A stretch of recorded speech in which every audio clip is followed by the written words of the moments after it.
হয়, অসম আৰক্ষীৰ সঞ্চালক প্ৰধান শ্ৰী ভাস্কৰজ্যোতি মহন্ত ডাঙৰীয়াই আজি আমাৰ অসমৰ মুছলমানসকলৰ সকলো মতাদৰ্শৰ প্ৰায় প্ৰতিটো মতাদৰ্শৰ ওলামাসকলক তেখেতৰ অফিচলৈ নিমন্ত্ৰণ কৰি এটা সৌহাৰ্দ্যপূৰ্ণ আলোচনা হৈছে, এটা বৰ সফল আলোচনা হৈছে বুলি ক'ব লাগিব। যি আলোচনাই বৰ্তমানৰ যি প্ৰেক্ষাপট, যি সন্ত্ৰাসবাদীকে আদি কৰি অসমৰ একাংশ জিলাত কিছুমান মাদ্ৰাছাৰ কথা কোৱা হৈছে।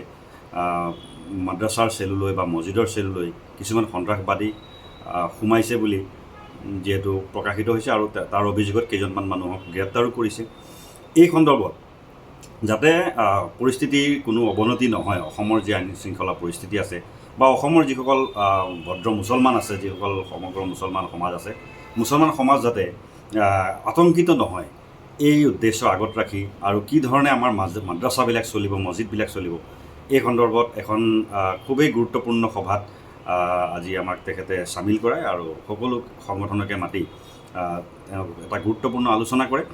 আলোচনাটোত অসমৰ সংগঠন প্ৰায়কেইটাই, যেনে জমিয়ত উলামায়ে হিন্দ, অসম ৰাজ্যিক জমিয়ত উলামা, সদৌ অসম তনজিম মাদাৰিছে কৌমিয়া আৰু জমিয়তে আহলে হাদিছ, আহলে সুন্নত, তাৰপিছত নদৱাতুত তামিৰ, আমিৰে শৰিয়া, এমাৰাতে শৰিয়া আদি বিভিন্ন সংগঠন অসমৰ আমাৰ অসমৰ মুছলমানসকলৰ আছিলে।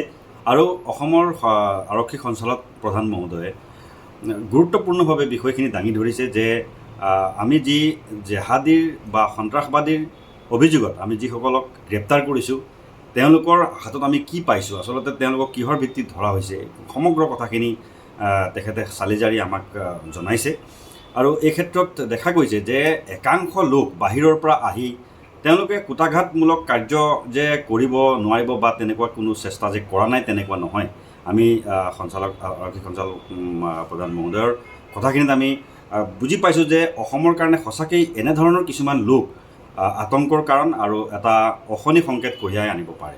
গতিকে তেখেতে আমাক অনুৰোধ কৰিছে যে এই ক্ষেত্ৰত আপোনালোক সকলো মুছলিম সংগঠনৰ আৰু মুছলিম স্কুল অফ থট সকলো মুছলমান সমাজৰ আমাক সহযোগিতা লাগিব আৰু ইতিমধ্যে আপোনালোকে যিমানখিনি সহযোগ কৰিছে তাত আমি সন্তুষ্ট। আৰু আপোনালোকে এনেদৰেই যাতে এই সহযোগিতা বৰকৰাৰ ৰাখে, এই বিষয়টো তেখেতে আমাক বাৰে বাৰে কৈছে। আৰু লগতে তেখেতে মাদ্ৰাছাসমূহ কেনেকৈ চলিব লাগে, এতিয়া দেখা গৈছে যে আমাৰ তনজিমে মাদাৰিছে কৌমিয়াৰ অধীনত জমিয়তৰ যিখন